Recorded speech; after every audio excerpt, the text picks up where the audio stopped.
Si tu veux savoir comment développer tes abdos en 2025, enregistre cette tier list et regarde bien jusqu'à la fin pour avoir mes meilleurs tips. Tu vas avoir des abdos, tu les travailles exactement de la même manière que n'importe quel autre muscle que tu voudrais venir développer. C'est-à-dire avec une bonne amplitude de mouvement et de la surcharge progressive. Donc maintenant c'est parti, on fait la tier list. Les crunchs c'est un bon exo, ça manque d'amplitude de mouvement, c'est tiers. La planche dans l'objectif de développer tes abdos c'est un peu nul, des tiers. Par contre c'est excellent pour certaines prépas. Le Russian twist c'est pas immonde, ça mélange isométrie et mouvement dynamique, ça va en B tiers. Le dead bug qu'on fait généralement en pilates ou en yoga, y a qu'à voir le nom, c'est nul, ça va en poubelle tiers.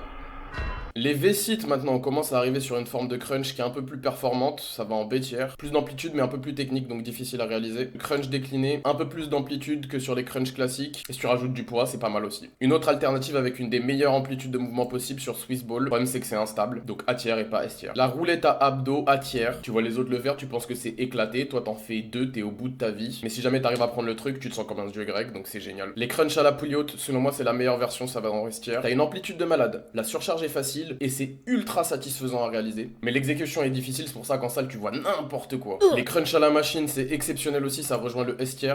C'est fabuleux comme machine, si et seulement si tu trouves une machine qui te correspond. T'en as certaines où tu peux aller chercher énormément d'amplitude, et si tu le fais correctement, les résultats ils arrivent tout de suite. Wall of Dynamic pour les obliques, c'est un bon exo, ça rejoint C tier. Mais en beaucoup mieux selon moi, t'as le meilleur exercice pour les obliques qui rejoint le S tier. Le cable twist, ça demande un peu de concentration mais c'est génial. Et les abdos au GHD, il est impitoyable. Le problème c'est que t'as l'air d'un abruti quand tu le fais, mais c'est l'exercice avec la meilleure amplitude de mouvement de cette liste. Donc si t'as un GHD dans ta salle, fais-le. Les relevés de jambes qui va rafler la meilleure place du A tier, qui passe pas en S tier parce que c'est pas donné à tout le monde d'avoir la force dans les abdos pour relever les jambes à ce niveau-là.